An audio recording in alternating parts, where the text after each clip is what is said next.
Alrighty. Hey, I'm gonna go ahead and get started. Maybe I'll give it another minute or two. Yeah, give it some time.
Alright, here we go.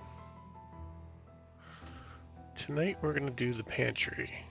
It's created by Kai Walaka. It is a company that he has called Obvious Mimic. Love the company. Do great things. Wolves of Langston was one of their books, along with the other two that we have. Plus, there's a fourth one that just came out, but I'm waiting for the certain format before I can play it. And apparently it's for a little bit higher skill level too, so we probably need to boost our character a little bit. But with that, let's keep moving. The Pantry.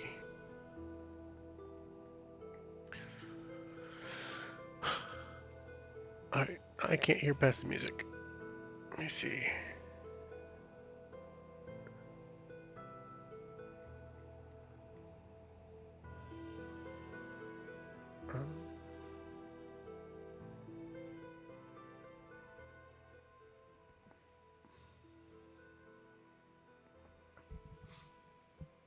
Okay, there we go.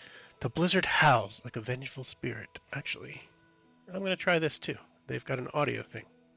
The blizzard howls like a vengeful spirit, its icy claws tearing at your face and wrapping around you in an unrelenting grip. The wind carries stinging shards of ice that feel like tiny needles piercing your skin. Snow whips in chaotic patterns, obscuring your vision until the world around you is reduced to a swirling void of white and gray. Each step is a battle. The ground beneath your boots a treacherous mix of frozen sludge and jagged ice. The sound of the storm is deafening, a cacophony of rushing wind in a desolate wasteland where life has no place. Breathing becomes a laborious task. The air is so frigid it burns your lungs, and every exhalation hangs briefly in the air before being stolen away by the gale. Then, through the shifting wind up ahead, a hunched building emerges. As you approach, it resolves into an inn. The sign hanging above its door gives its name, underscore the 10th circle underscore. This appears to be your only chance at respite. Go to 40.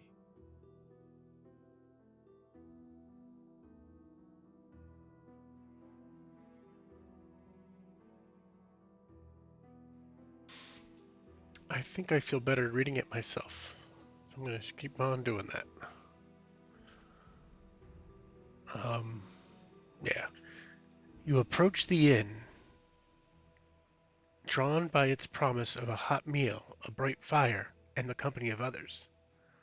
That's when you hear it, a low guttural snort, so deep it cuts through the wail of the wind.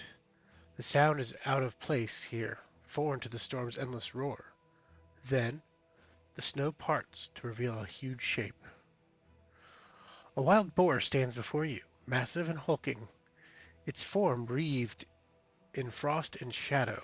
Its ribs jut out sharply, each one visible through its filthy hide, like the bars of a cage, evidence of starvation that should have long since claimed it.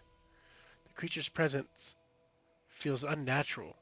Its sudden appearance out of the storm too abrupt, too precise, almost as if it had been placed there, waiting for you. Its beady eyes gleam with a feverish intensity. The storm swirls around it, the snow seeming to bow to its presence, accentuating the unnatural stillness of the moment. The boar snorts again, its breath rising in thick, ghostly clouds that dissipate into the wind. Alright, we gotta roll either an intelligence, nature, or survival. I think I was better with survival. 2 in survival, yeah. So we're gonna roll a survival, just a normal roll. Get a 12. 12 or more. Go to 24. Oh, hi, Peep Lover. How you doing tonight? The creature lets out an ear-splitting squeal that cuts through the howling storm and sends shivers racing down your spine. Its emaciated body trembles, every sinewy muscle quivering with adrenaline and raw desperation. Despite its weakened frame, there is undeniable power in its stance. I'm glad to hear that. Uh, you realize with a jolt that this is no ordinary animal. At first glance, it is simply a predator driven to the brink of madness by starvation, and it has marked you as prey. Yet, there is a strange deliberation in its movement, as though this confrontation is more ritual than survival. A fight with purpose, rather than blind desperation. The boar is clearly powerful despite its emaciated body. Woo. You need to fight. Go to 54. The boar charges at you, its broad frame moving with surprising speed despite its emaciated appearance. Its hooves pound against the frozen ground, scattering snow and ice as it dashes forward. All right, we're going to go to the table here. This is the pantry, number 54. The boar. Let's see, where are we? Down here.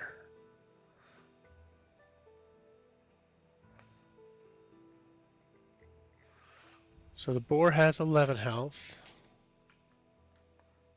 11 out of 11. I've got 15 out of 15. All right. We both need to roll initiative. So I've got the button for me. My initiative is a 21, and he gets a 16 plus 0. I go first. Sweet. I now have key, which I'm definitely going to use.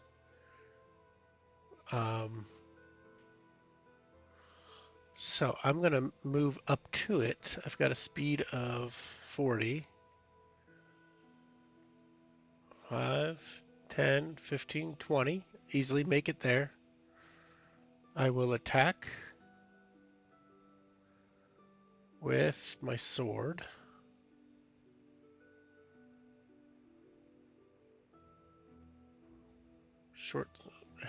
Roll a 10. That's a miss.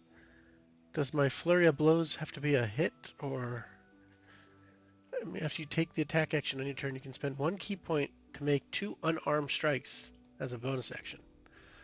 Sweet. I'm going to do unarmed strike 1. Another 10. Oof. An 18. All right, I hit once at least. And I do 6 damage. Oh.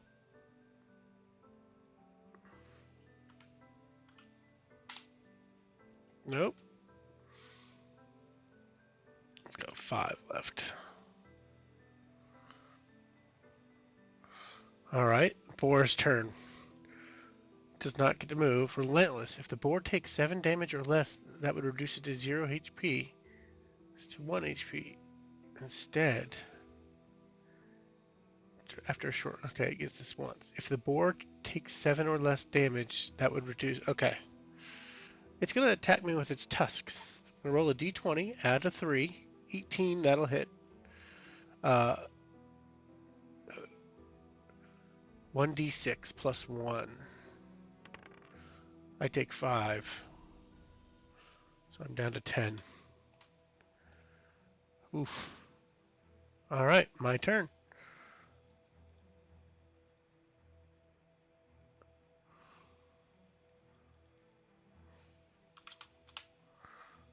Swing with my short sword. Another miss? Oh, I can't keep doing that. I'll use my bonus action, and not using a key point, I think. This gives you a bonus action to unarmed strike once with, what was it? Um,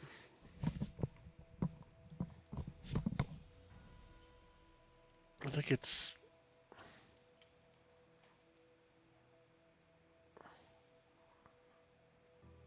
I forget what it is. Dedicated weapon? No, no, no, no.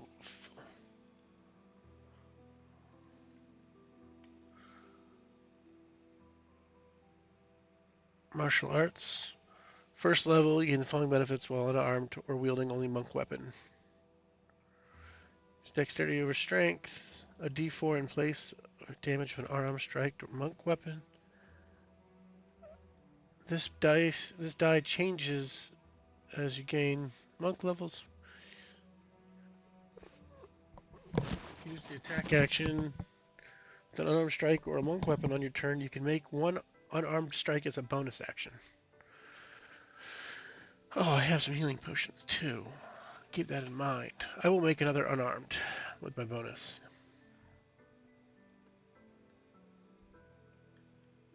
Oh my goodness, I am rolling terribly. 4, 3, 5, 5. Yeah, just bad luck all around. All right, it's turn to attack. 4 plus 3, it gets a 7. It also misses. So it's my turn. Swing a short sword. 15 will hit. It takes 8. Takes 7 damage or less. It took 8, so it goes down. All right. At -3.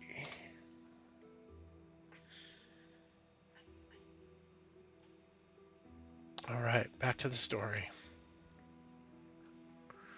Go to 67.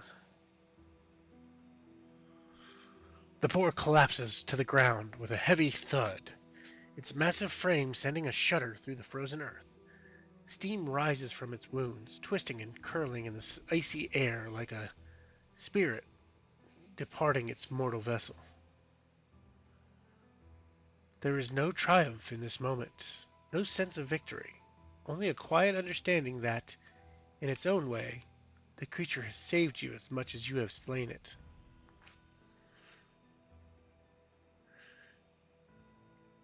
You stand over the hulking carcass, chest heaving, your breath fogging in the cloud.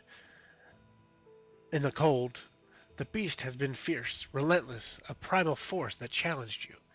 Yet now, as its body lies still, you are struck by a strange sense that there was something deliberate in the way it confronted you, something purposeful. Each charge, each swing of its tusks, had been tempered with an unspoken weight. It had fought valiantly, but not with the desperation of an animal clinging to life. Instead, it it was as if it had offered itself to you, a grim and silent gift in this desolate, unforgiving landscape.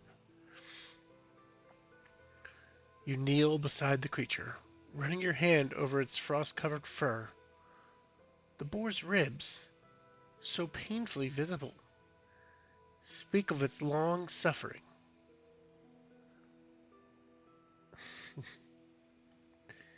It had endured somehow, defying the brutal starvation that has gripped this land.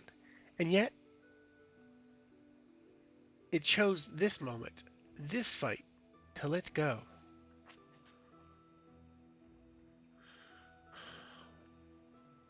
For a fleeting moment, the blizzard seems almost reverent. The wind eases, the snow softens, and the world feels still. You can't shake the feeling that this encounter was more than chance, that the boar's presence here, its challenge, and its ultimate death were not merely the product of nature. It feels deliberate, almost ordained, a gift or a test, though from whom or what you cannot say.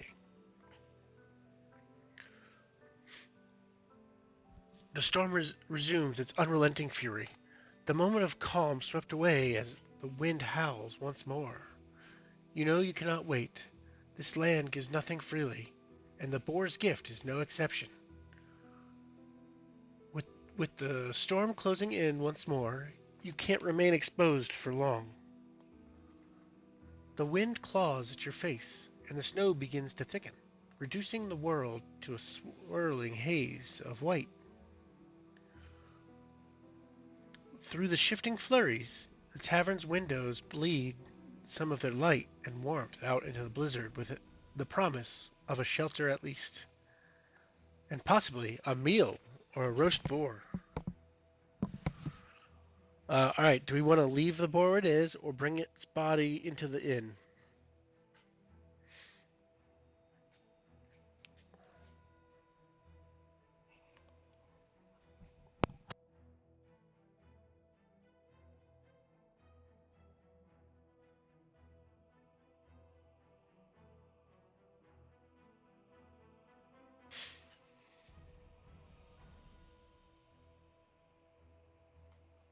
I'm up for either way. Just let me know.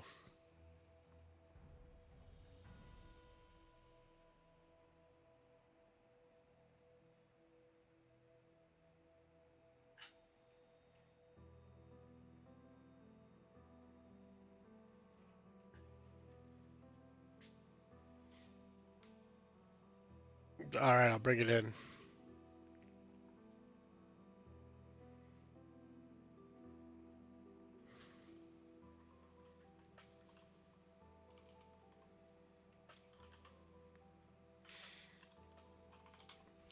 All right, I gain another inspiration.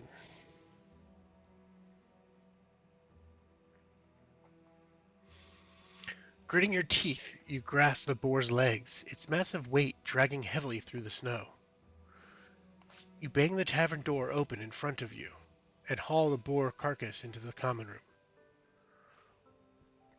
Heads turn in your direction, but no one stands to help. You dump the body on the floor. Just leave it there for now, the barkeep calls to you as he absently wipes a mug. Come here, and I'll find you something to eat. Despite the detached greeting, the simple act of sitting down at the bar feels more vitalizing than the rest you managed to steal the night before. Your muscles ache, and the exhaustion that clings to you like a second skin begins to loosen its grip, if only slightly. Ah, boar would be a welcome change, says a bearded man by the fire. He lets he lets a spoonful of something gray and wet fall from his spoon into his bowl. What a gift you have brought!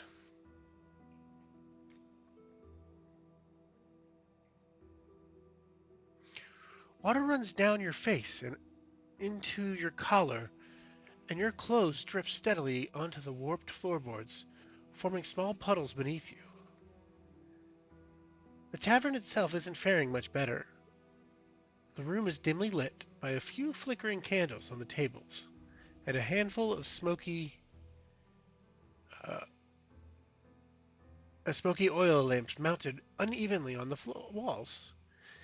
It looks tired, as though the building itself has weathered more winters than it was ever meant to. This is the only inn for 50 miles, the barkeep tells you, and one of the only ones that still serves food. He speaks as if it were a lifeline, but the tone in his voice suggests it might be your last. As you've traveled, you notice that the farmlands surrounding the inn lay abandoned, barren fields stretching out endlessly, their crop long withered.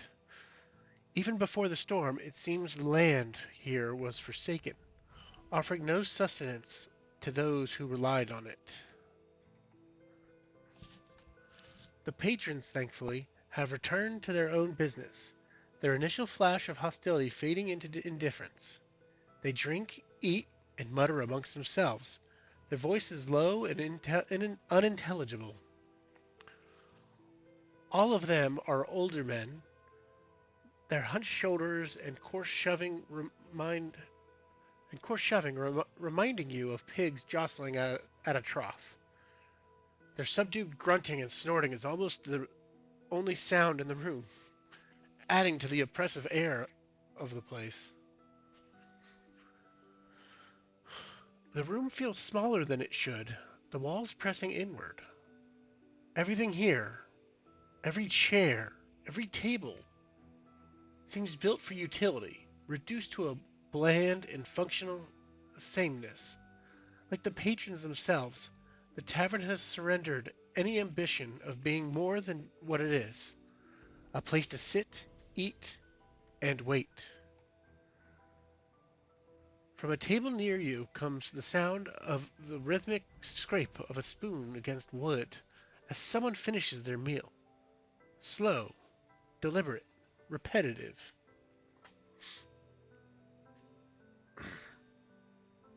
Drink break.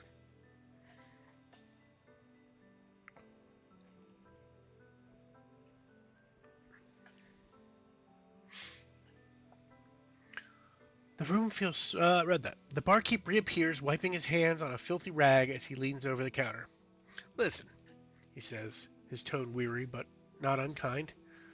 We don't have any rooms left, but with the weather outside, I can't let you go back out there. Have your dinner here, and I'll see if I can figure something out. Without waiting for your answer, he disappears behind the bar. The light in the room flickers as a draft snakes through the poorly sealed windows. Evening must be approaching, though the storm has robbed you of any real sense of time. The small wooden chair you have sunk into is as functional as the rest of the furniture, its surface rough and splintered. At least for now, you have a roof over your head. The air in the tavern is thick, humid, and oppressive, clinging to your skin and making it hard to breathe. Drops of condensation streak the glass windows, distorting the pale light of the storm outside into ghostly patterns. We have stew for dinner today, the barkeep announces, unceremoniously slamming a wooden bowl onto the table in front of you. Or any day, one of the patrons calls out, his voice heavy with sarcasm, as he adds bitterly, the gods have forsaken us. The barkeep ignores the comment, setting a spoon down beside the bowl. The utensil looks clean enough, and, for a moment, you let yourself hope that the stew might be decent. As your food cools, you have a moment's respite to look around you. You can take a closer look at the food, talk to the barkeep, or look around the common room itself. F for food, B for barkeep, or C for common room.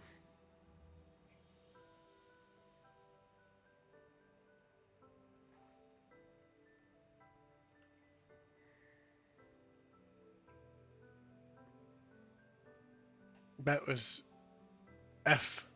I guess you meant F for food, or L for look.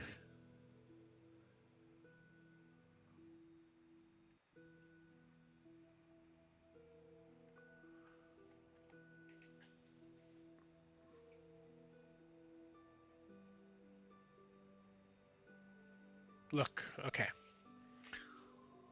Take a closer look at the food. You glance down at the bowl and are surprised to find the meal appears more appetizing than you expected. It's more soup than stew. The vegetables and meat ground to a mostly even, smooth texture with some chunks sticking out of the broth. It does look somewhat pale, but not discouragingly so. Perhaps it's a family recipe, woo. Or perhaps it's a way to disguise the age and quality of the ingredients. The stew is hot and you are starving. You ignore the flies trying to get your meal before you. All right, do we want to speak to the bee barkeep or look around the inn? Inn or barkeep?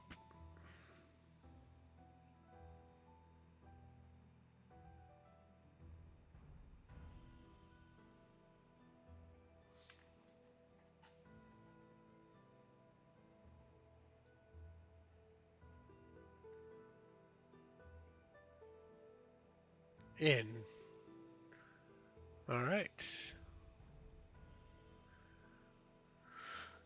The common room of the 10th circle is like every other traveler's inn you've seen, except somehow missing a certain something the others all had. Conviviality. Uh, a hearth burns fitfully on one side of the room, and narrow stairs climb to an unseen second story. Small windows lit in the pale, fading light filtered through the blizzard outside. Customers periodically shuffle between the common room and their room above. Blocky, rough-hewn tables and chairs are scattered beneath smoky oil lamps, casting dim light. In a seedy part of a larger city, you might look for danger in dark corners, but not here. There is no sense of anything, in fact, just the slow smacking and slurping of patrons consuming their evening meal. Uh, Examine your food or speak to the barkeep. We haven't spoken to him yet. The food is on the house if you're staying, barkeep says, his voice coming from behind the bar. He glances at a boar carcass lying on the floor and adds, "We'll take the old boar as payment, and I doubt you're going anywhere in this snow." You look over at him now, properly taking in his appearance for the first time. There's something odd about him, an incongruity in the way he carries himself. His body is broad and sturdy, suggesting someone young and energetic. However, his movements tell a different story. Deliberate and slow, they betray a stiffness that doesn't match his frame. His face is lined with deep wrinkles, his thinning hair gray as for a stubborn patch, save for a stubborn patch of brown that clings on near his temples. He must be in his 60s, maybe 70s, though his physicality seems to resist such conclusions. Unlike his patrons, his body shows no signs of hunger or deprivation. Quite the opposite, actually. He appears well fed, his robust frame standing in stark contrast to the gaunt faces around the room. The barkeep fiddles with a quill, its worn tip failing to find the ink. A book of some sort of lies open in front of him, apparently a guest book.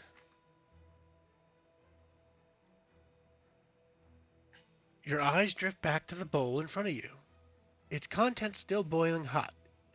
In a place like this, even the simplest meal feels like more than just sustenance. It feels like survival.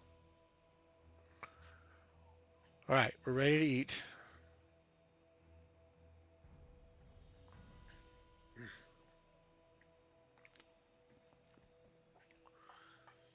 Near the guttering hearth, the older bearded man catches your eye. He winks. Ugh. He winks at you while hunched over his bowl, sprinkling the contents of a ceramic salt container into the stew with exaggerated precision. The salt flows freely, a cascade of white grains swallowed greedily by the bland mixture. Nom nom nom.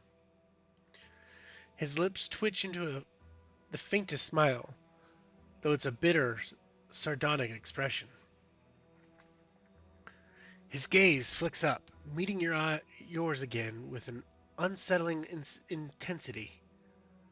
Another prayer answered, he murmurs, his voice low and laced with something that feels like mockery or perhaps resignation. It's the kind of phrase that could be a joke, but here it lands like an invocation. It make it makes a difference. The salt, I mean. His words hang in the air, drawing the attention of no one but you.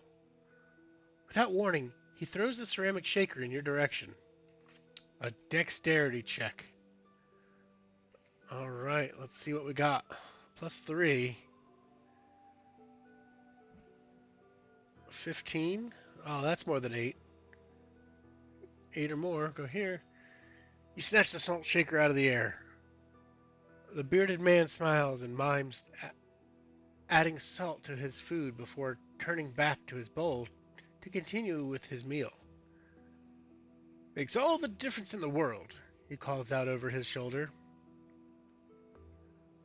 All right, should we eat the stew or decide against eating the stew? I'm guessing you're going to say more nom noms.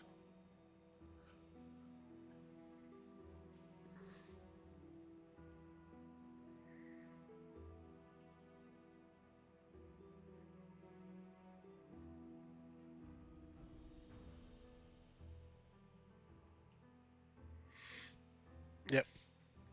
All right, let's eat that stew. The salt shaker's decorated with small flowers, almost the only decoration in the tavern. A flicker of unease curls in your chest as you glance around the room. The other patrons, far from sharing your concern, seem engrossed in their meals. They eat with mechanical fervor, spoon after spoon, some even calling for seconds or thirds.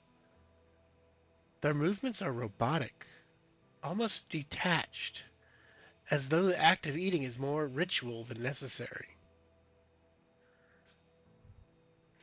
The old man by the fire leans back in his chair, his faint smile fading into something far more somber. He gestures vaguely toward you, or toward the other patrons, his expression unreadable. Do you see, do you see it yet? The stillness in them, the way they eat, as if it's all they know. It wasn't always like this, but over time, the storm outside crept in here too. Not the snow, but the cold. The kind that turns hearts brittle and kills the fire in your gut. Now all they do is eat. Eat without tasting, survive without living. His words are heavy, carrying the weight of someone who has laid them before and been ignored. His gaze sharpens, his eyes narrowing as though studying you for a reaction. Maybe you'll be different. You'll taste something that they can't. He exhales sharply, almost a laugh, but not quite. Go on, try it. You at least have some seasoning for the bland meal now. If you add salt to your meal, or if it, or do we add the salt, or do we uh, eat it as it is?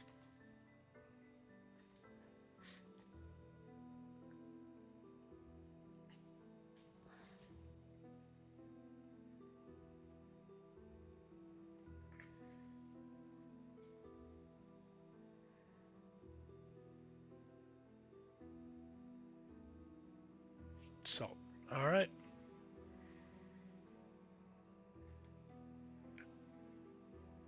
You sprinkle the salt into your bowl and stir it slowly, feeling the bearded old man's eyes on you the entire time. Even with the salt, the stew in your bowl tastes of nothing but the salt you just added. It's soft and unyielding in your mouth, with a complete absence of flavor. As you lift the spoon to your lips again, however, he speaks once more, his voice quieter now, almost as if he's talking to himself. I come here often, you know. I've seen so many wanderers like you. You're all the same at first. Hungry, curious, maybe even hopeful. But this place, he trails off, shaking his head. This place drains that out of you, like the storm outside. It never really leaves. For a moment, he seems lost in thought. Then his voice hardens, and he fixes you with an almost accusatory glare. But maybe you're different. Maybe you're different. Maybe you'll do more than just stay here and eat. Or maybe you won't. It's all the same to them. He nods towards the other patrons, his tone bitter. And in the end, it's easier to pretend you don't see the rot, isn't it? Without another word, he picks up his spoon and resumes eating, his gaze dropping to his bowl as though the conversation never happened. The salt container rests heavy in your hand, and the room feels colder despite the warmth of the stew in front of you. Do you want to ask the barkeep about the meal he served, or finish your meal and ask for a room? Talk to barkeep, ask for room.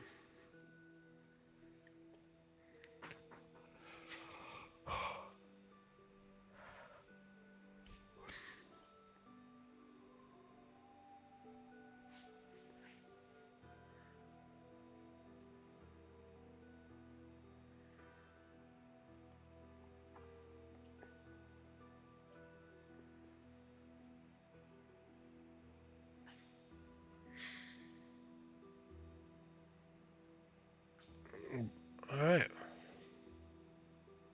let's go ahead and finish that meal. The barkeep's massive hands rest on the counter, gripping its edges as though they might steady him. His bloodshot eyes flick to you, then down to his open guest book. He flips through the pages with exaggerated care, though it's clear he already knows what they'll show. Sorry to say, we're fully booked. No empty rooms available, and no one's about to share their space. His tone is flat, almost rehearsed. The barkeep hesitates, his brow frowning as he looks past you toward a door behind the bar. Well, maybe there is something. His words trail off, and he scratches the back of his head, clearly uneasy. You can sleep in the pantry in the back of the kitchen. It's not much. Just a storage space, really. But it'll keep you out of the storm. He looks back at you, his expression growing stern. But don't steal anything, you understand? No touching. That's where we keep the food and store our deliveries. I can set up a makeshift bed in there, and it'll do for the night. This way. He beckons you toward what is obviously the kitchen. You can ask what to do about the boar, or follow the barkeep into the kitchen.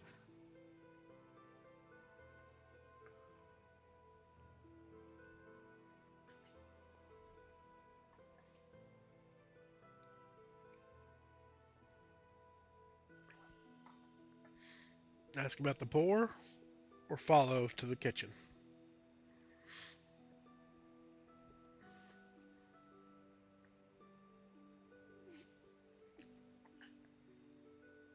Follow to the kitchen.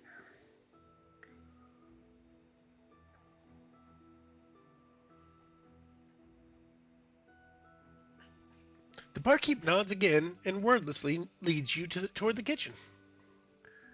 As soon as you leave the dining area, a powerful odor barges into your nostrils like an unwelcome guest. It isn't the scraps left on the tables or the used stew bowls, but something else in here. Your eyes drift toward the corner of the room where a cast iron pot bubbles over a low fire. That is definitely the source of the odor, which seems to grow thicker and more oppressive with each passing moment. The smell is putrid, a mix of sulfurous raw, like bad eggs left too long in the sun, mingled with the salty tang of decaying fish and the metallic bite of old blood. There's a sourness to it that clings to the back of your throat, making you want to gag. The fire beneath the pot burns unnaturally hot, the flames crackling and snapping with bursts of blue, yellow, and red. They dance erratically, too bright for such a modest fire, their colors shifting like oil on water. The chimney above the fire seems to wheeze faintly, struggling to expel the stench into the storm above beyond. The room feels heavier. Each creak of the floorboards seems to echo louder than it should,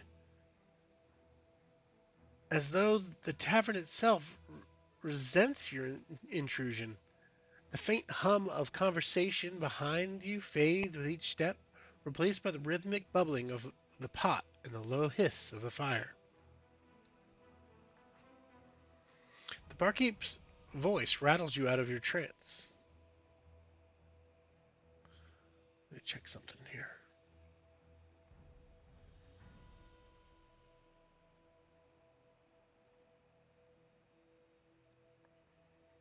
Can he come back on a short rest?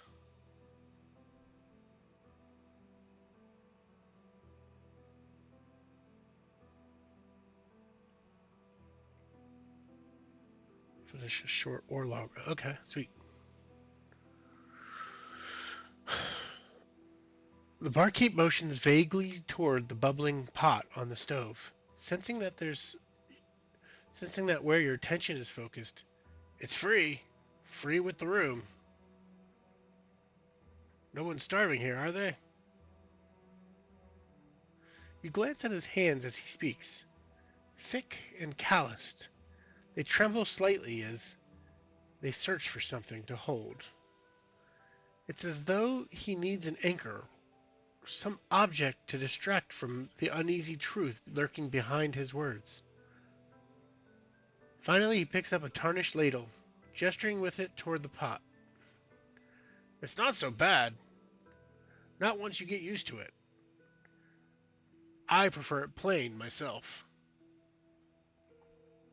His words linger, but there's an edge to his voice now, a quiet desperation, as though he's trying to convince himself as much as you.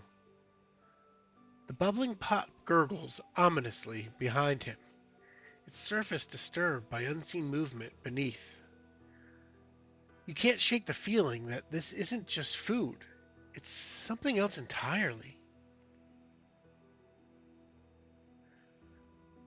The barkeep shifts uncontrollably, his eyes darting toward the pot. For a brief moment, he looks as though he might say more, but instead, He clutches the ladle tighter and busies himself with stirring the stew. It's enough to survive, isn't it? That's what matters. The words seem hollow in the small space, like a prayer to a god who hasn't answered in years. Perhaps there's more he could say, given the right encouragement. We're going to try to persuade him. All right. How persuasive am I?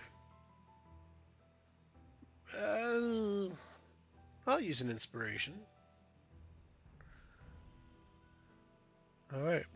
Persuasion at advantage. 15 is more than a 12.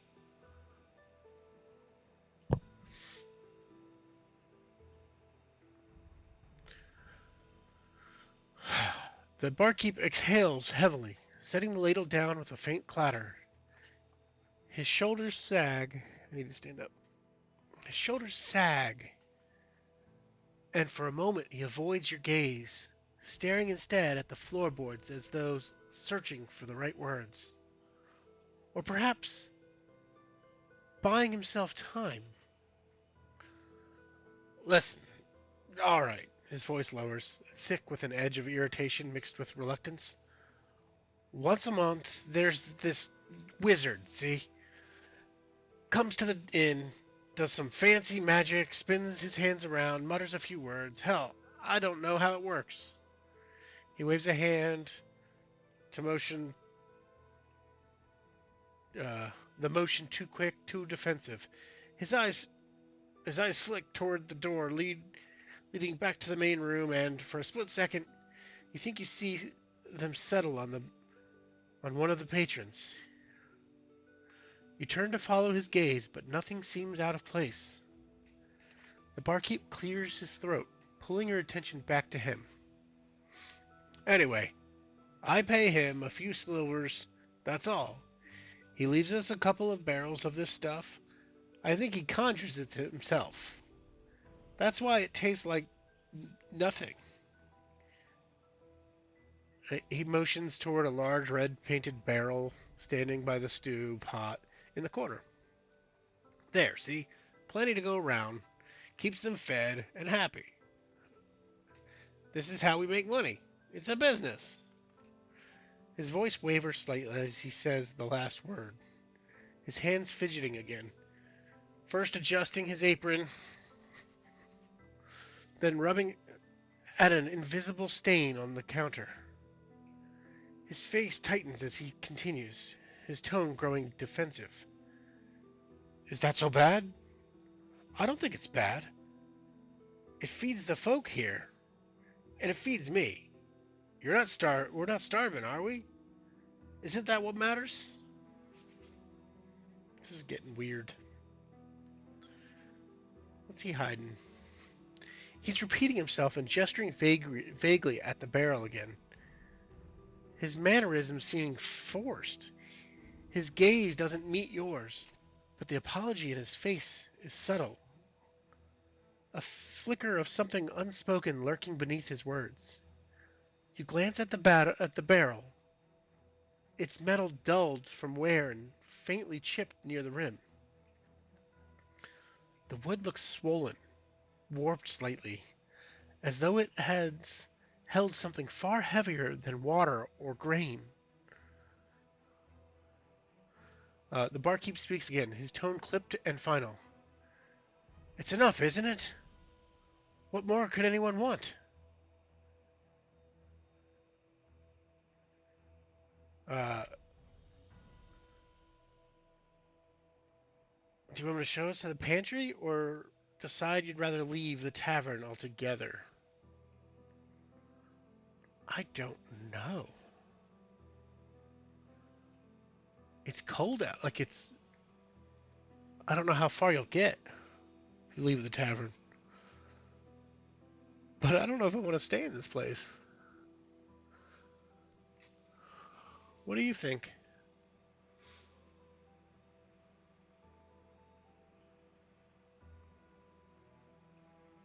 Should we go or stay?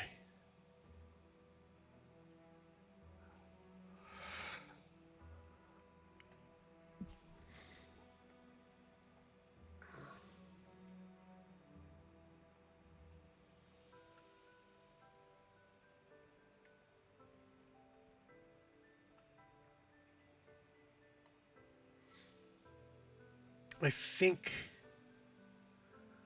Drinks in Motion would still want to stay. Listen, you're crazy. I'm gonna lock myself in the pantry. I'll be safe. Ugh, that's a tricky one. Good, the barkeep says curtly, wiping his hands on his apron. Follow me. I'll get you your bed and show you the room. He leads you through a narrow doorway at the back of the kitchen. The hallway beyond is as narrow as the doorway, the dim light from a single flickering oil lamp doing little to brighten the space. Water stains streak down the wooden panel walls, pooling at the floor there where mold creeps between the planks. Tiny, tiny ants skitter along the baseboards, tirelessly moving debris. This way, he mutters, his voice muffled as he shoulders a door open. The pantry is cramped, no more than 20 square feet. The smell from outside doesn't linger here. Instead, the air is cold and sterile. It's a welcome change. A few wooden barrels are placed against the far wall, the same red barrels as the one in the kitchen. Opposite the entrance is a single window. It stands out pristine and out of place, its new glass gleaming faintly despite the storm raging outside.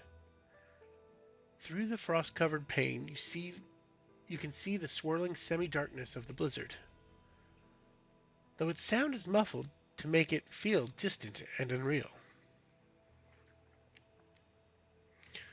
We just put that window in, and the barrels hold our food. Leave them be. We can't risk anything spoiling. Our supplies are limited. He glances at you, his expression a mix of weariness and wariness. I've only just started working here, and I can't afford to lose this job. Here's your blanket, he says, dropping it onto the bed. You'll need to be out of the pantry by sunrise. Though, yeah, it was by sunrise, though. Got it? He pauses, then adds almost as an afterthought. I'll go prepare the boar. Before you can thank him or ask another question, he's already out the door. It creaks shut behind him, leaving you alone in the strange, sterile silence of the pantry.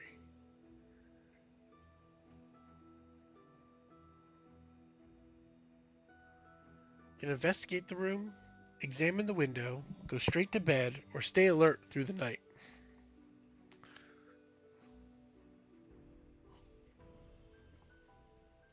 I need to heal. I have how many hit dice at this level? 2 hit dice, 2d8s. So about 8 HP.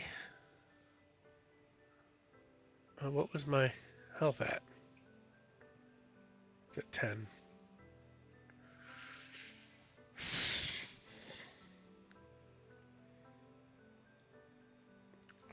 I'm going to start off by investigating the room. Alone in the pantry, its confines somehow feel larger in the oppressive silence. You glance around, taking in the space that will serve as your shelter for the night. The walls are lined with wooden shelves, but most of them are bare, coated in a fine layer of dust.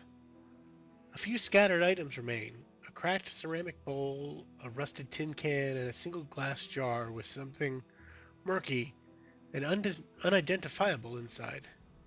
It feels as though the room has absorbed years of neglect despite its apparent use.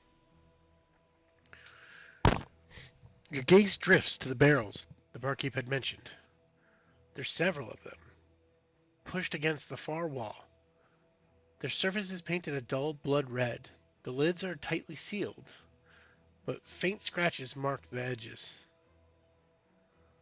A small butcher's corner occupies one side of the pantry, a rudimentary chopping block, stained dark from years of use. leans precariously against the wall. A few knives and cleavers hang from nearby hooks, their blades tarnished and chipped. They're clearly not they've clearly not been used recently. What is going on in this place? Does he just not cook anymore?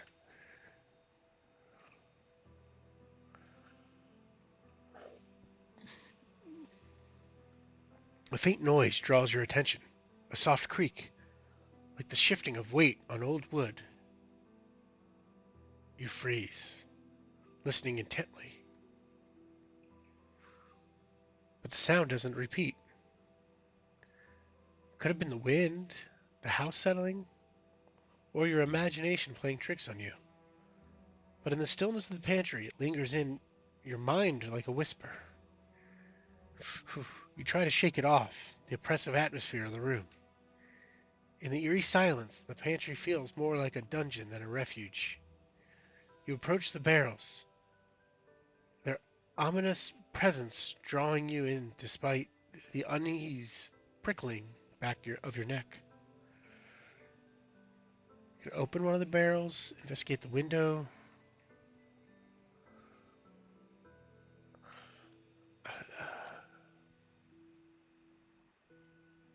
I'm going to look at the barrel. I'm going to open the barrel. Screw it. You hesitate before prying open a lid of one of the barrels, but your curiosity gets the better of you. The stench hits you instantly. Rotting meat, rancid fat, and something acrid that burns your nostrils. Inside, you glimpse the bloated remains of a small, unrecognizable animal, its body grotesquely twisted and partially submerged in a thick, gelatinous liquid that half fills the barrel.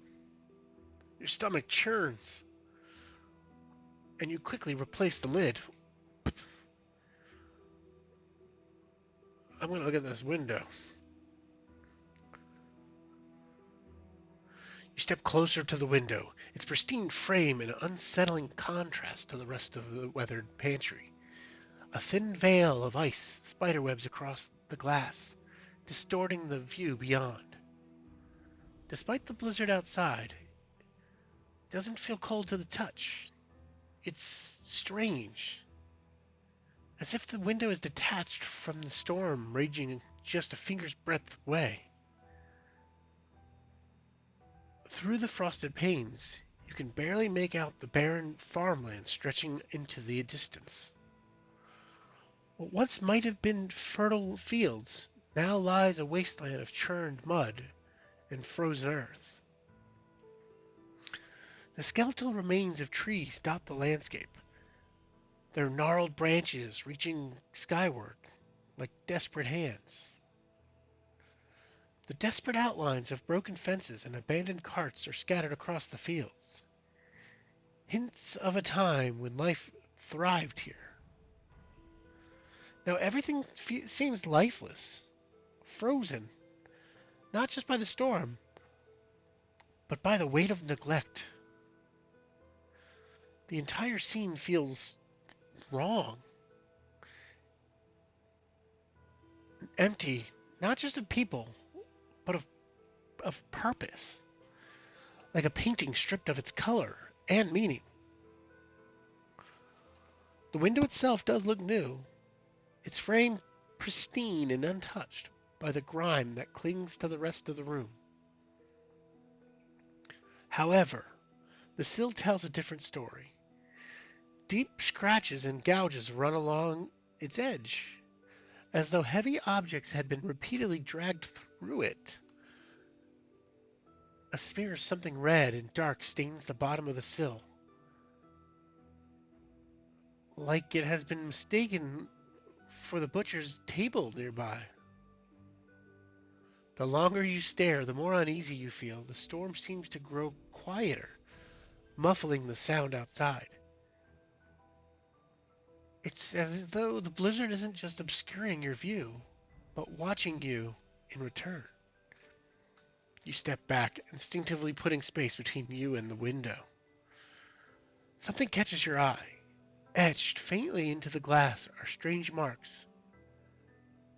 almost imperceptible against the frost. They don't seem like scratches or cracks, but deliberate carvings, forming patterns that make your head ache the longer you look at them.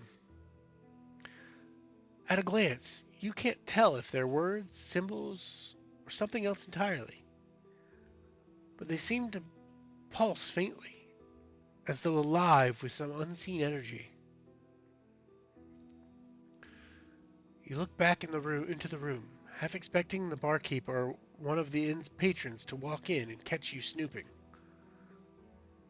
But the pantry remains silent, the faint howling of the wind outside the only sound. Try to decipher the symbols, inspect the scratches, or just keep. I'm going to try to decipher the symbols. There are sigils and runes carved directly into the glass of the window. It's impossible to tell how long they have been there. But as you look closer, you see that they are carefully but inexpertly etched into both sides of the window's pane. Arcana or religion, -1 or -1. I'll try to use another inspiration on this. We'll do Arcana.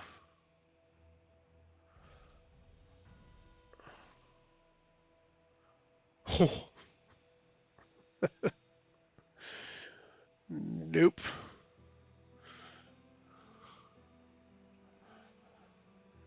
You peer at the symbols, your eyes narrowing as you try to make sense of their shapes and patterns. They twist and turn, almost mocking your attempts to decipher them. Your head begins to ache. A sharp throb then forces you to pull back. Oh. The etching pulse faintly as though alive, and for a brief moment you think you hear a low whisper, a sound so faint it could just have been the wind. You shake your head, trying to dismiss the unease creeping up your spine. Whatever these symbols mean, they remain a mystery. We can check the scratches on the window.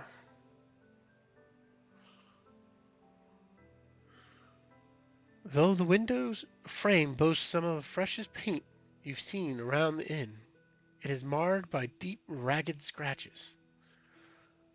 Most are along the bottom of the frame, and you can see matching marks on the windowsill outside.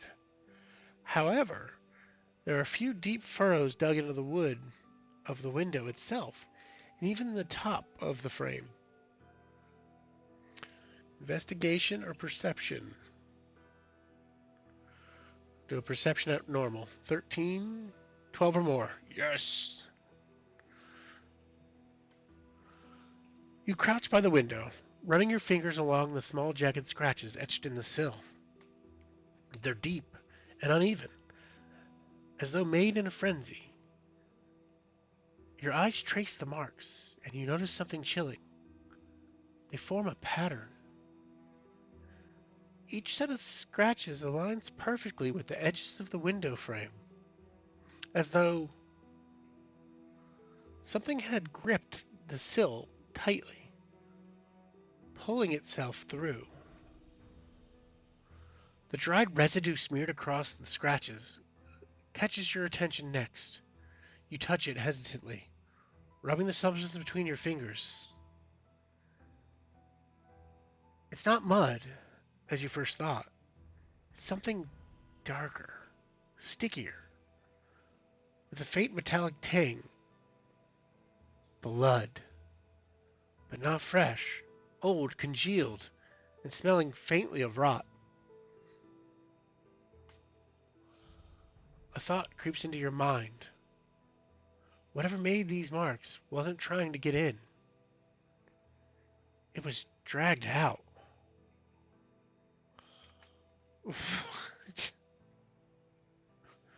What is going on with this window?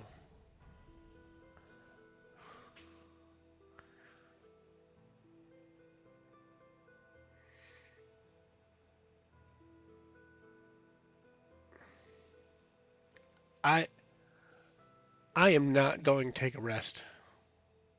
or I am not going to sleep. I am staying up because I'm freaked out.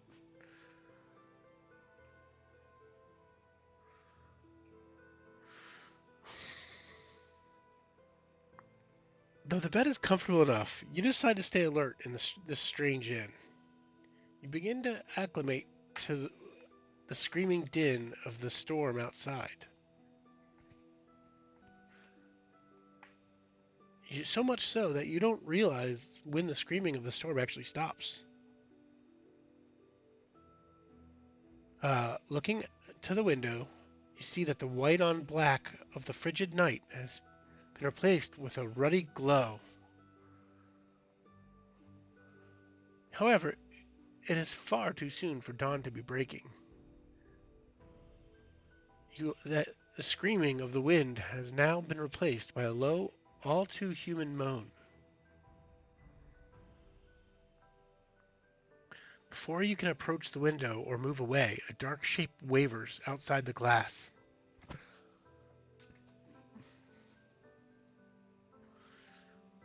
You jolt at the sound of a sharp rapping on the window. The sound is inconsistent, its rhythm unnervingly patient, as though whoever or whatever is knocking knows you'll answer eventually. The air feels heavier now, damp and clinging to your skin. You step closer to the window, the tapping continuing with an unwavering rhythm. As you approach, you realize the glass is no longer frosted, but streaked with a film of moisture that distorts whatever lies on the other side. You hesitate, your breath missing in the cold air, your breath misting in the cold air, before leaning to peer through the pane. At first, you see nothing but the snow-covered fields. Then, movement. Two small, beady eyes are inches from the glass, staring straight at you, unblinking. Tiny, pointed fingers tap on the glass again, the rhythm slow and deliberate. Tap, tap, tap. The figure tilts its head as if studying you, and you catch the faintest glimpse of its twisted, sharp-toothed grin. Its muffled voice reaches you, faint and unintelligible like words spoken underwater. The moisture distorts the creature's features further, but its outline becomes clearer the longer you stare. The tiny figure seems both fragile and dangerous. Its hunched frame and clawed hands suggest a creature used to skittering in the shadows. Your pulse quickens. Dark vision gain +3. I have dark vision, I think. I do. Perception plus extra 3.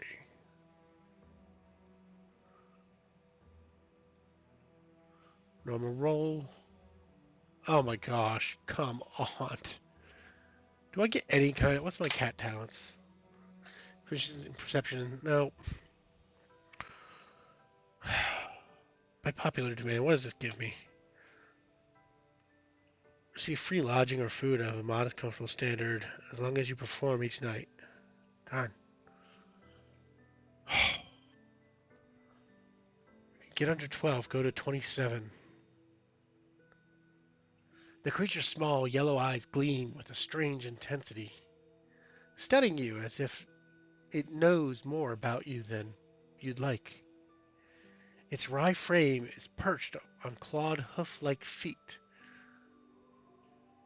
which scratch faintly against the surface as it shifts its weight.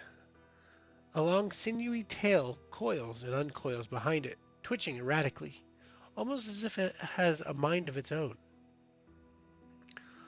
Small, leathery wings are folded tightly against its back, their tips quivering slightly with each movement.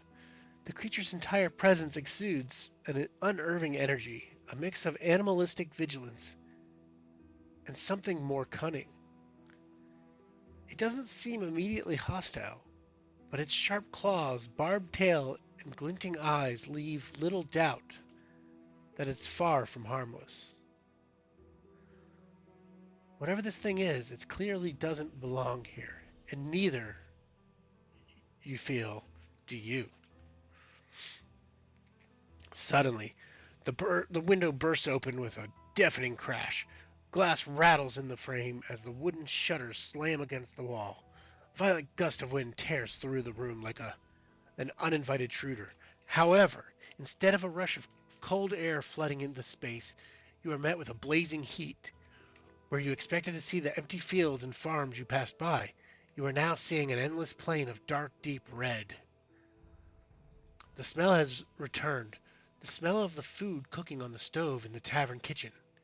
An excruciating stench that rattles you to your core and forces you to take a step back.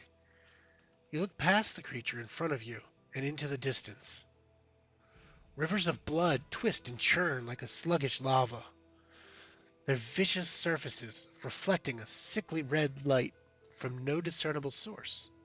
Piles of bleached bones rise like grotesque monuments from the ground, forming unstable spires that seem ready to collapse under the weight of their macabre contents.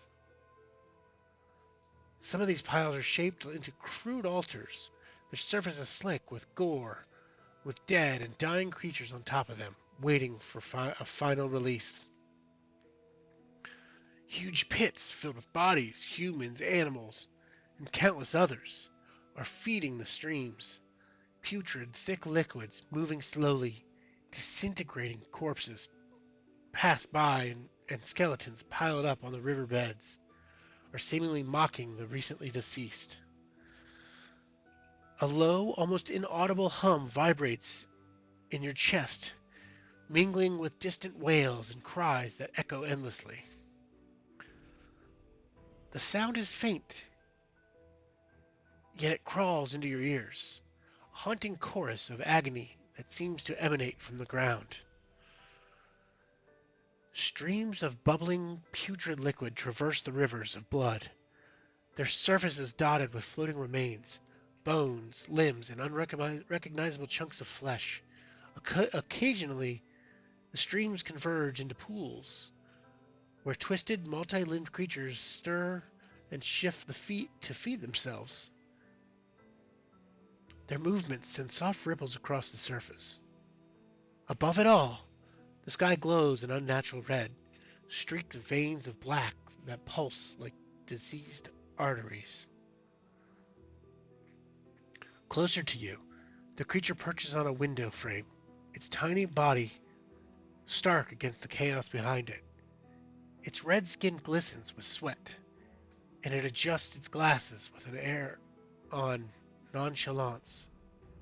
Behind it, a skeletal figure collapses into one of the rivers, its hollow eyes turning to you in a silent plea as it sinks into the muck. The creature notices your perplexity, knocks on the glass of the window again with its tiny fingers, breaking your trance, and announces, "Delivery." Okay.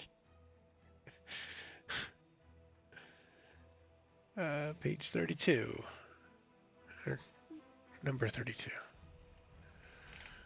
The creature flaps its wings and jumps from its perch and on the windowsill. You now notice it is carrying a piece of paper. It places it on the table next to the window and begins moving the barrels closer to the window. "What, you've never seen an imp with a job to do?" It snaps at you. "Well, don't just stand there gawking.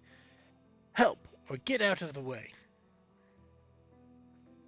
Without another word or even a glance in your direction, it strides to the nearest barrel, its movements brisk and methodical, as though it has done this 1,000 times before.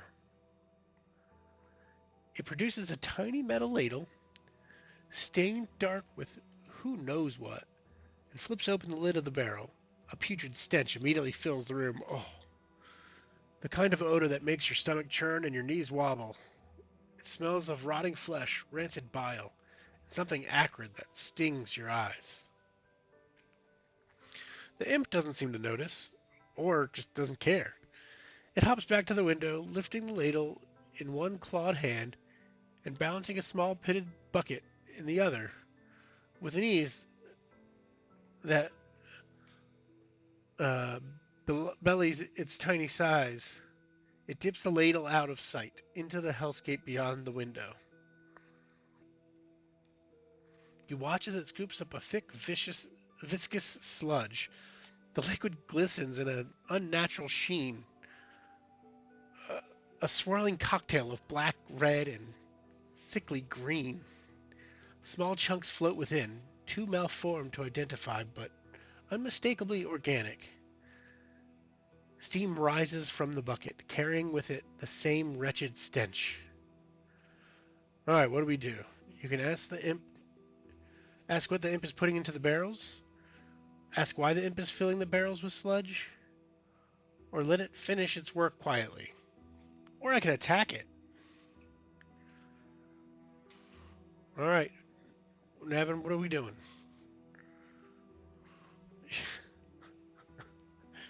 Why did I ask?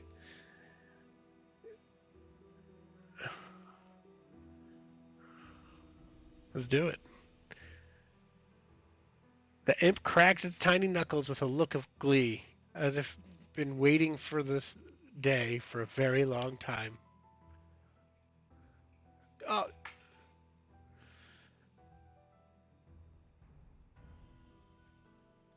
yeah, too late. You're right.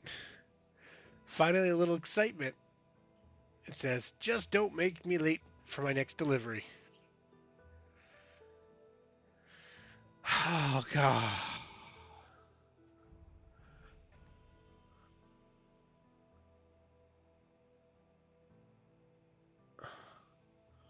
All right, table. We're looking at the pantry. Was this 59? 59. Great.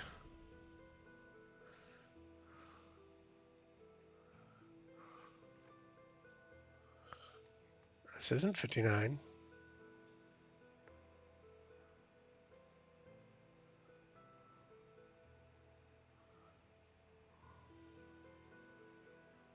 Uh-oh.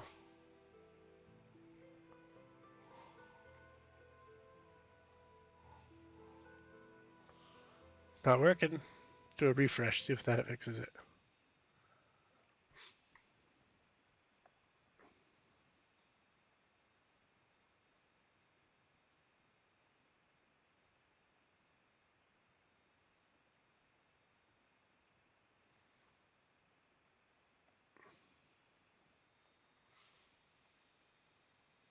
Can barely read its character sheet.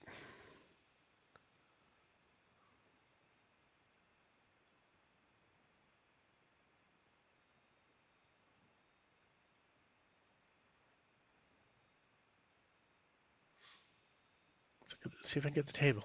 Come on. Pantry. 59. So this tool that I'm looking at is Obvious Mimic's new AI tool that they're building. Um, it's designed for their stories. Um, it's really cool, but it's not working. It's still in beta, so I'm not. Um, just means I'm gonna have to squint. All right, he gets a +3 to initiative. Oof, this is gonna be rough. Okay, he got a 5 for his initiative. Come on, beat a 5. 19. Okay.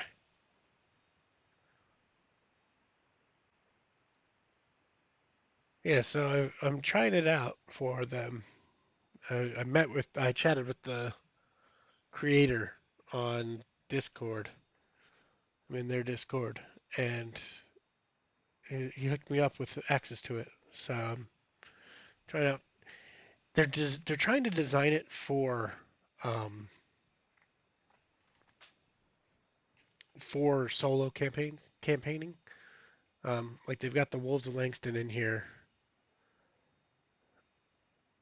Is it just not working at all? Oh, you see, sometimes it works. Like there's the risen corpse I fought.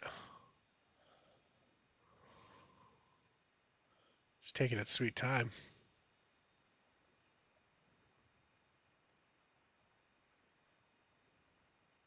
Is it my internet again? No, I shouldn't hit that.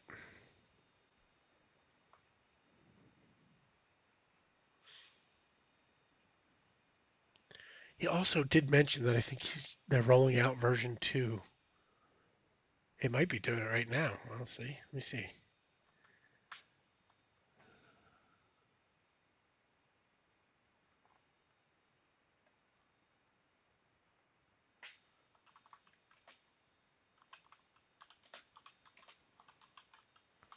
Let me see if I can find out what it was.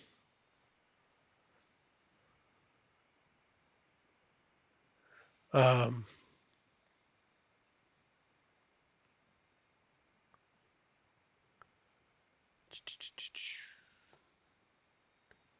because they just released a new book, and then the next week they're like, "This week we're gonna do this." Uh, uh, this weekend or so, that's what they said. So not quite yet. Look at the pantry.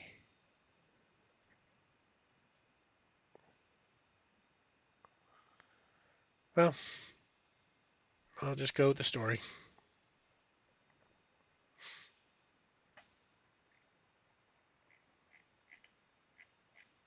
Okay.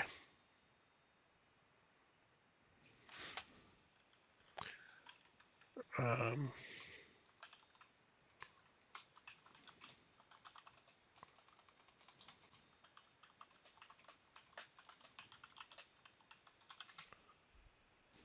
Theater of the Mind.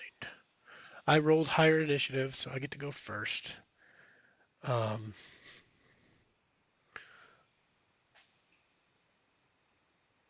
this is gonna be brutal.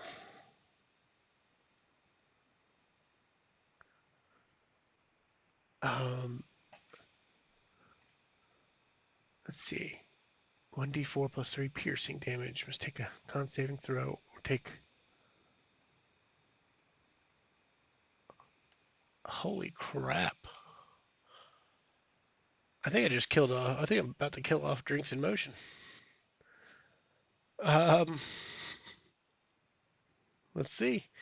I'm gonna start with a short sword swing. It's a normal attack. Oh my god. He's gonna swing back. He's got to hit a 15. 12 plus 5. It's a hit. 1d4. 1 plus 3 is. Oh, bonus action on my turn. I was going to use my key point and do 2 unarmed strikes. A miss.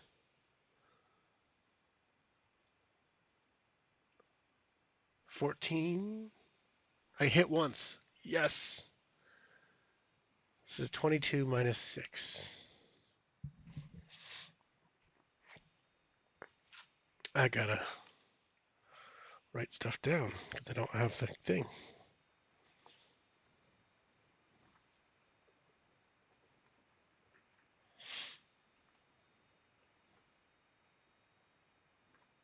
Equals 16.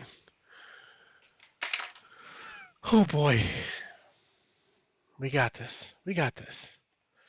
So that was my 3 hits. Then he hits me for 4. So I start off by taking 4.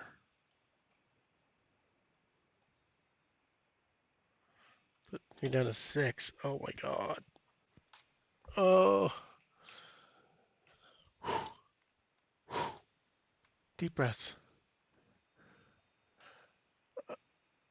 Um. Okay.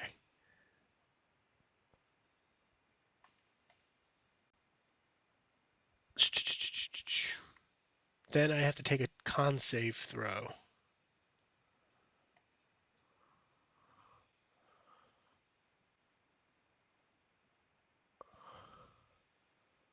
Oh my goodness. 10d 3d6. 1, 3, 9 halved is 4, 5.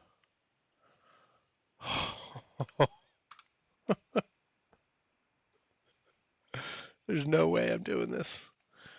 Oh man, I really liked Drinks in Motion. I haven't even got a chance to use her really. Ah. All right, bonus action. There's no runaway button. It's not how this works. Um,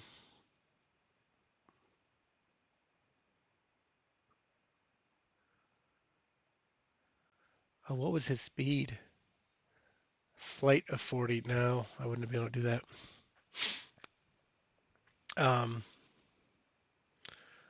3 healing potions, which is shoot 2d4 plus 2.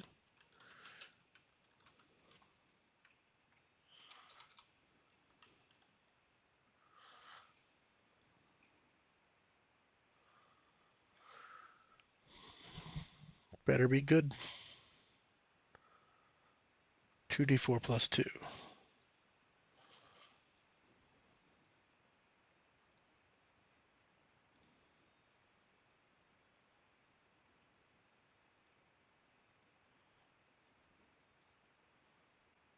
That's how you roll. Regain 10, 11. So that was my bonus. And then for my action, I'm going to attack with my sword.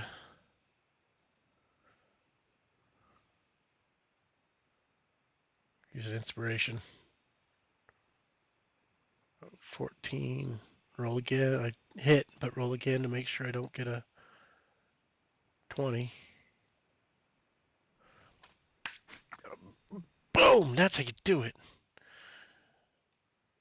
Roll that damage.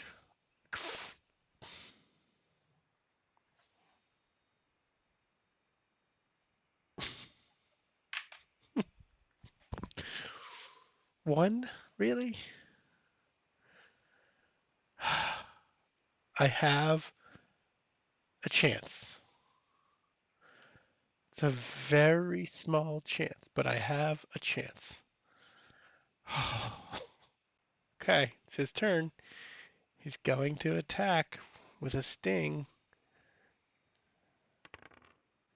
Oh, yes! He misses.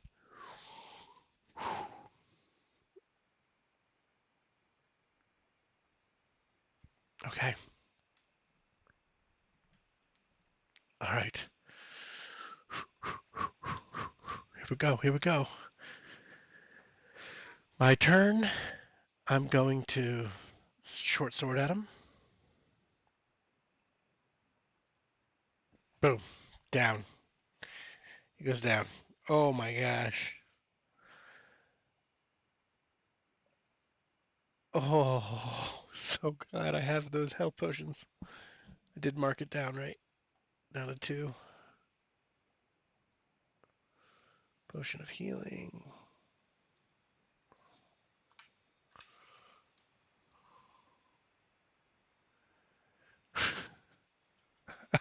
I don't know if I'm ever going to listen to you again. Oh. All right. Whew. Deep breath. Whew. The imp collapses to the ground, its wiry frame crumbling in on itself. Its glasses fall askew, one broken temple hanging from the bent frame. For a moment, the room falls silent, save for your ragged breathing, the air thick with the stench of its foul blood. Relief floods through you. Relief floods through you as you step back, watching its still form on the cold floor. Then the silence breaks. A sharp, rasping chuckle. The imp stirs, rising to its feet as if pulled by unseen strings, its crooked smile returning with mocking glee. It adjusts its shattered glasses, with one clawed hand shaking its head. You think I haven't tried this before? It sneers, its voice dripping with scorn. Oh, wanderer, you've only just begun to understand. I died 1,000 times before you were born. I promise you this won't work. Now, where were we? It makes its way back to the barrels as if nothing had happened.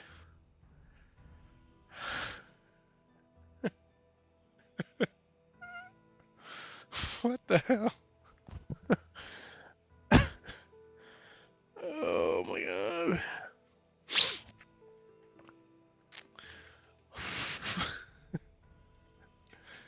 I almost died for nothing. The acrid stench of the barrels contents the barrel's contents linger in the air, clinging to your nostrils despite your best attempts to ignore it. Unfazed, the imp dusts its clawed hands off in an exaggerated gesture, as if the completion of its task were some grand accomplishment.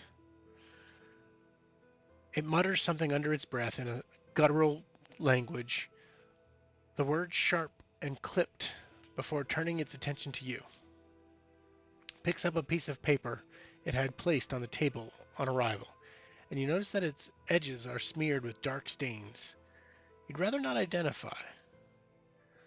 The imp thrusts it toward you with a sharp motion, its beady eyes narrowing behind its crooked glasses. Invoice, it says again, flatly, and the word dripping with disdain. You hesitate for a moment, glancing between the paper and the imp's expectant gaze. The parchment feels strangely warm in your hand, the writing on it uneven and scrawled in jagged script. All right. Do we read it, pay for the shipment, or take the invoice to the barkeep? Yeah. You glance at the document the imp has handed to you. At first glance, it appears to be in some alien scrawl that your mind shies away from reading. As you watch, however, the unsettling lines and shapes resolve into a simpler receipt of delivery. There are few innocuous-looking line items: raw materials, flame, delivery fee. The imp reaches a clawed finger into view and taps the vicinity of the word flame. For the stove, it explains. Nothing but hellfire can purify it, so we pipe it in. Part of the deal with the old man. But he hasn't looked at the bill for a while. There's no price listed anywhere on the invoice, however. There is just a blank line labeled delivery received by, and then an open space for a signature. I'm going to take the invoice to the barkeep. I ain't signing that.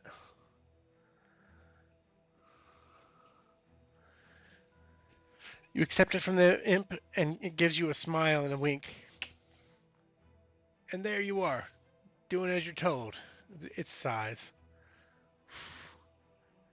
The diminutive fiend hops its way out of the window with a flap and a chuckle. The glass slams shut behind it to settle in a behind it to settle in a final rattle. Ugh. As the window settles, the hellscape outside begins to dissolve, like smoke blown away by a gentle breeze. The sickly red glow fades, the rivers of blood and piles of bones retreating into shadows until they vanish entirely.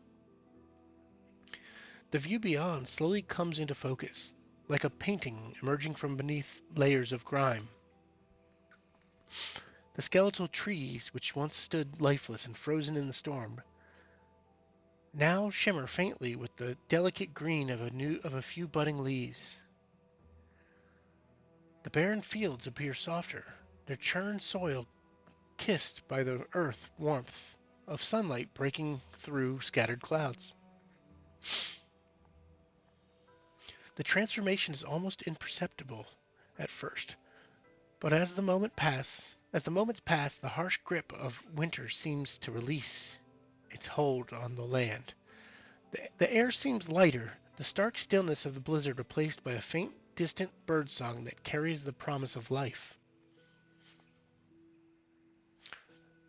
The sky, neither the red of the imp's home plane nor the iron gray of the day before, now blushes with soft shades of pink and gold as the sun climbs higher. The light spreads across the landscape, illuminating patches of earth where snow had stubbornly lingered. Oh, don't sneeze. Now melting into tiny streams of that glisten as they wind their way through the fields. Uh, the light spreads across the landscape, illuminating patches of earth where snow had stubbornly lingered, now melting into the tiny streams that glisten as they wind their way through the fields. The blizzard, which had seemed unyielding and eternal, has vanished, as if it were nothing more than a fleeting illusion. Outside the window, the normal breath, the world breathes again, vibrant and alive, as though spring itself had decided to arrive unexpectedly. You emerge from the pantry to find the barkeep and hand him the invoice. Leaving spring to spread across. What is going on? The pantry door cracks open under your hand. It hinges, groaning as if in protest. As you step into the narrow kitchen, your gaze immediately falls on the counter at the boar carcass, its body bloated and discolored. The flesh has split in places, revealing dark, rotten insides that ooze a viscous black fluid. Maggots writhe within the cavities, their pale forms squirming against the sickly green sheen of decay. The stench is overpowering, filling your lungs and twisting your stomach. The knives and cleavers hanging on the wall of the pantry were never touched, so it's clear that no one has attempted to butcher the carcass. A single boar could have produced a feast, but what remains now is a grotesque reminder of something long dead. Its presence, a silent testament to how far things have decayed here. A sign of disrespect to nature. The silence is unnerving, broken only by the faint hum of flies and the occasional creak of the old floorboards beneath your feet.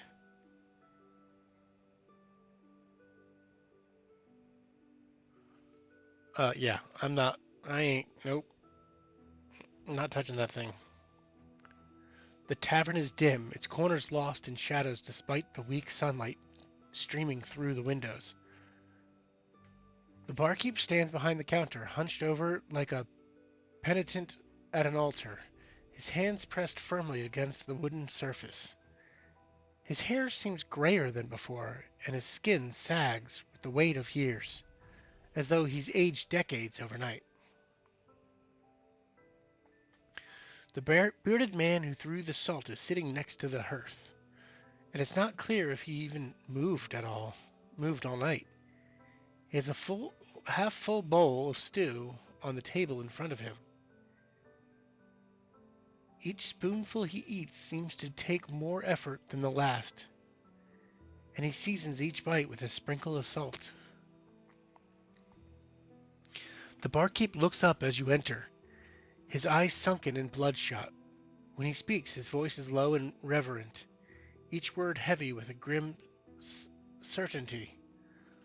A quill and a pot of ink sit next to him on the bar top. You've come from the pantry. I know what you've seen. The ruin of the land, the flesh that rots before it can nourish. The gods have turned their faces from us, wanderer. We are forgotten, forsaken. This blizzard, this endless storm, it is our penance. He gestures vaguely toward the windows, his gaze unfocused. Out there, the storm rages still. What?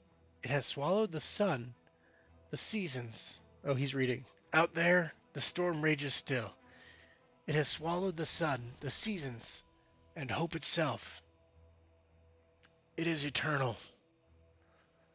A divine judgment that binds us here, holds us in the hollow shelter where mercy has no place. You glance towards the windows, where the frost is already melting under the warmth of sunlight. Outside, the trees are beginning to bud, and the snow is receding to reveal patches of dark, wet earth. Uh, do we point it out, or just hand him the invoice without comment? I'd point it out. Hey, buddy, it's shiny out there.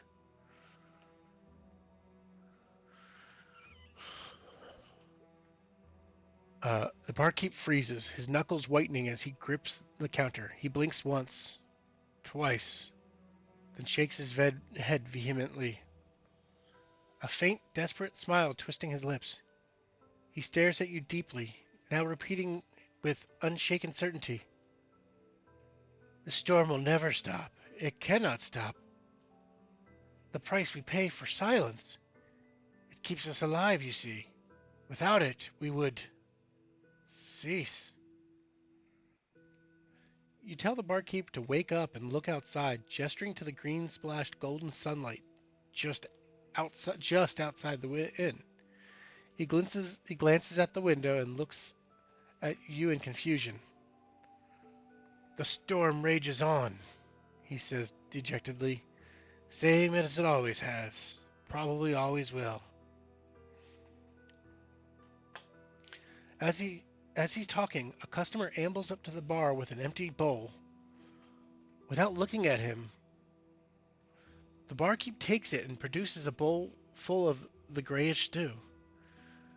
You call out to the barkeep for serving that horrific sludge and tell the patron where it came from.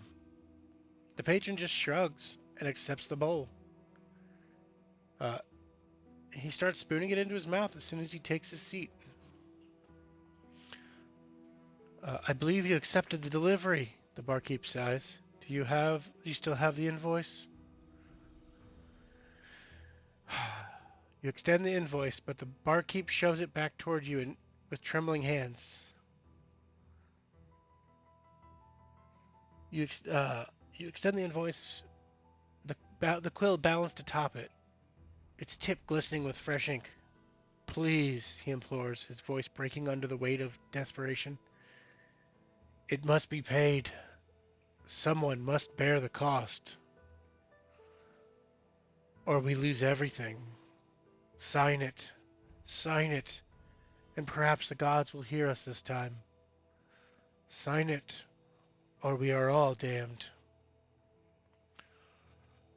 From the corner, the bearded man stirs, uh, lifting his head just enough for you to catch the hollow depths of his eyes, empty yet alive with a strange burning fervor. The barkeep leans closer, his breath shallow, his whisper sharp with fear. I'm begging you, we cannot bear another season of their silence. It needs to continue. The quill trembles in his hand, the ink threatening to spill, and the air in the room thickens. The shadows seem to stretch and twist, pressing against the edge of your vision, as though the walls themselves await for your choice with bated breath. Do we sign, refuse, or destroy it? I think we destroy it. What do you think?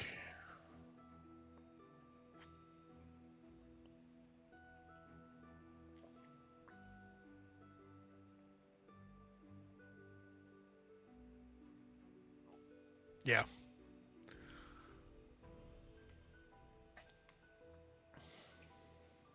Take the invoice in your hands and tear it into 2 pieces. It's surprisingly easy, practically falling apart in your hands. The tavern is silent, save for the crackling of the fire and the faint groan of the acetylene beams above. The heavy weight in the air lifts slightly, replaced by an unsettling quiet. You look around expecting something, anything to change. And yet, the patrons remain as they were, hunched over their bowls, their faces blank. Suddenly, the barkeep stumbles backward, clutching his chest. He looks down at his chest and back at you, as if surprised he's still here. His face contorts in equal parts fear and fury.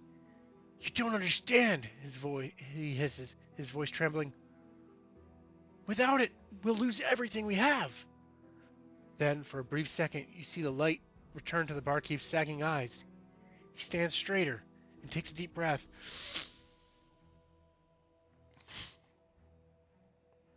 What have you done? Shouts a patron. The gods have forsaken us, cries another. Check the stove, whimpers the third patron. Slowly, the barkeep turns away from you to shuffle back into the kitchen. He returns with a tray of bowls. He shambles over the tables where the patrons don't even show relief. They just sag back into their seats and exchange their bowls. Slowly, one of the men raises his spoon. The motion is deliberate, almost reverent, as he dips into an empty bowl and brings it to his lips. He shovels empty air into his mouth, his gaze unfocused but content. Another patron follows, then another, until the room is filled with the faint clinking of spoons against bare wood. One patron looks up, his eyes meeting yours. There's no anger, no fear, no recognition. Just an empty acceptance, as though he's already forgotten you're there. He nods slightly, looking at you, but staring through you, then returns to his coveted bowl, his motion slow and deliberate. The others seem to follow his lead. Their movements synchronize, like a bizarre ritual, spoons clacking with the rhythm of a strange heartbeat. There's nothing left for you to do here, but the open road awaits. You step outside the tavern.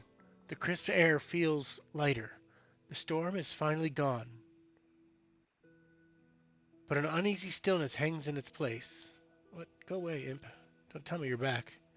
Your eyes are drawn upward, where the imp perches on the roof's edge, its small frame silhouetted against the soft glow of dawn. It adjusts its collar with a mocking flourish, its yellow eyes gleaming with triumph. Ah, mortal, it calls down, its voice carrying an edge of sardonic amusement. What was it I said? Never trust an imp. It spreads its leathery wings, the grin on its face impossibly wide. Oh, thank you for the favor. Freedom tastes sweeter than I imagined. Shit. Like taking candy from a baby. It pauses, its sharp gaze piercing through you as if it knows the thoughts unraveling in your mind. But don't dwell on what you did here for too long. Some people can't be saved. Not by you, not by anyone. Only by themselves. It pauses for emphasis. And that's what I did today. The imp cackles to itself again. Its eyes are sharp, watching, preparing itself in case you grab your weapon. The real question is, did you have a choice today? Uh, Before you can react, it leaps into the air, wings beating hard as it disappears into the horizon, its laughter echoing in the stillness. In just a few moments, it turns into a tiny dot in the distance. You pause to make sure the door in the inn behind you is closed, and take in the morning. The sky is already a brilliant blue dotted with fluffy white clouds. The air still carries a chill from last night's storm, but the worst of it has already retreated in the warmth of the golden sunshine. The snow on the ground is already melting, and any signs of your fight with the boar have already been reclaimed by the rich earth emerging. The bearded old man emerges from the tavern with an unsettling calm, his piercing eyes meeting yours. There's a glimmer of something defiant in his gaze, a spark that refuses to be extinguished. He speaks, his voice low and sardonic, carrying the cadence of someone who has spoken the same truths too many times to expect them to be heard. Another wanderer in search of something, only to find the 10th circle. He gestures vaguely at the building behind it, his lip curling slightly in disdain. This is where ambition meets self-preservation, and men become nothing more than beasts. And barely that.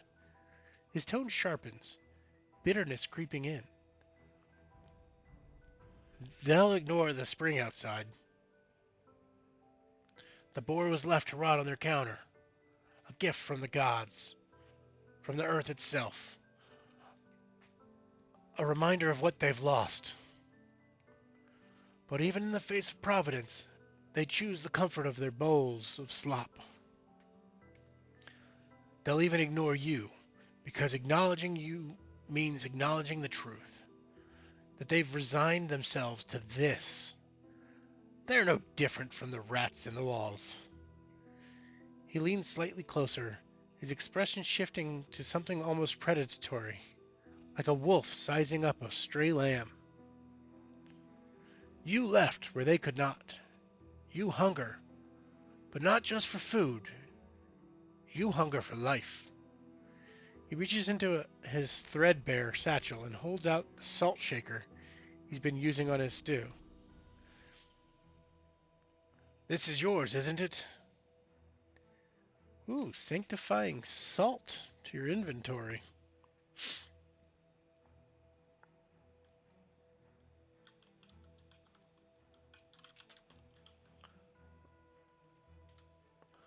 Once per day, you may sprinkle the salt on up to 5 pounds of food to gain the effects of the spell Purify Food and Drink. Old Salty needs this. At any time, you can use this to gain 1+1 of any skill check to prepare food.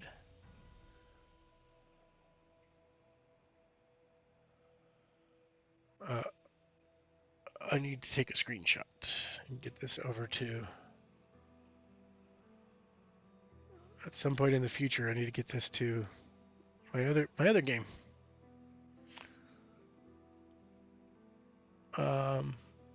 Here. This is a good place to store it.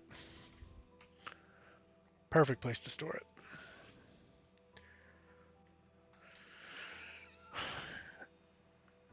it. You might wonder what happened here.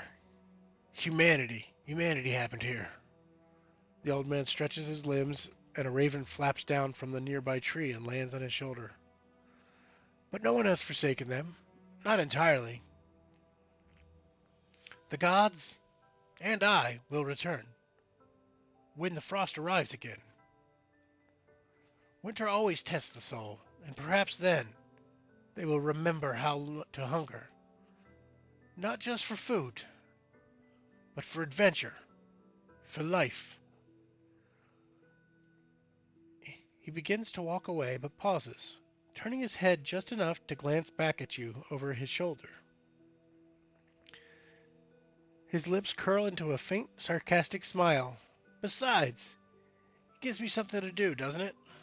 The faintest glimmer of amusement touches his face, a rare crack in his hardened exterior. What about you? Are you hungry? Let's get something to eat.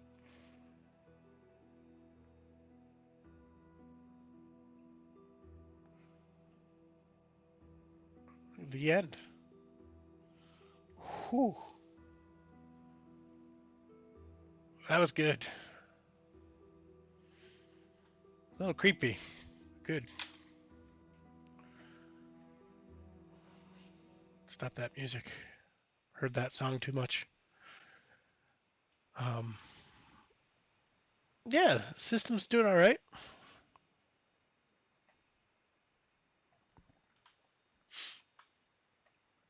Um, yeah, let me add that before I forget to.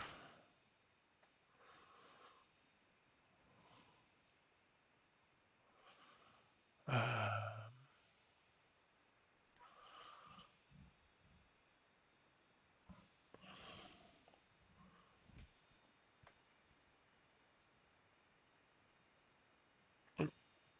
Launch games. Of the second half that you saw, what'd you think?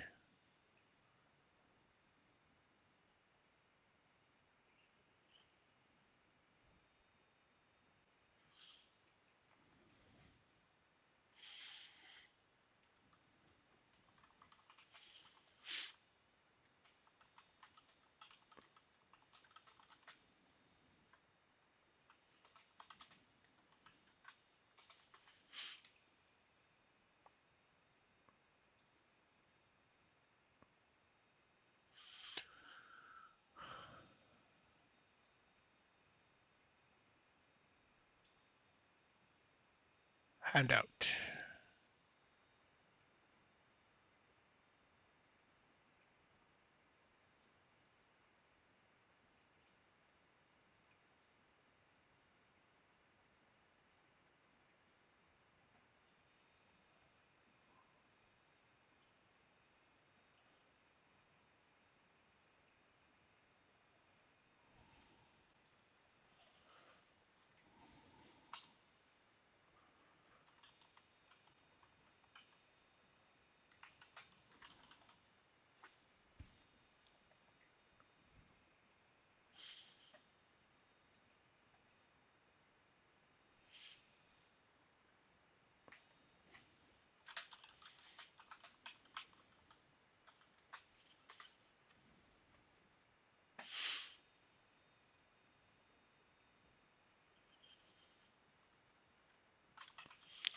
Once per day, you may sprinkle.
All right, choose a file.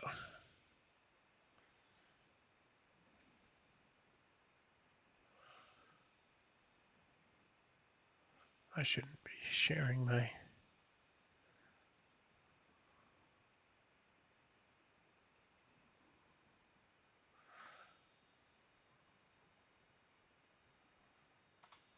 All right, let me figure this out. Here it is.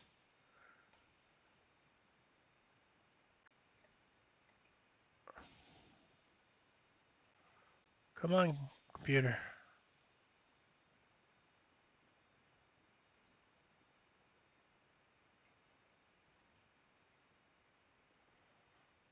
Reset. No.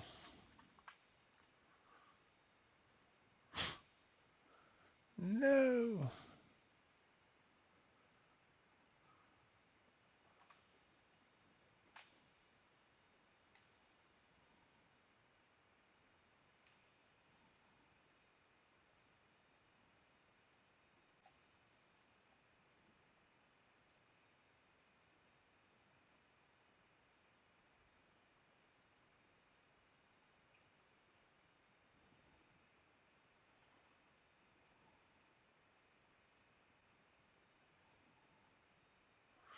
All right, computer, you're almost done. And I can add my image.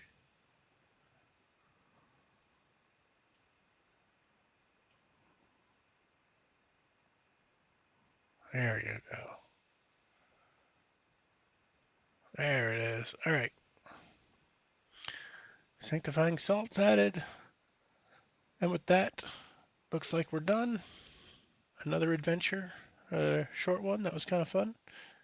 Um, try to get back here sometime next week. Thanks. Talk to you later.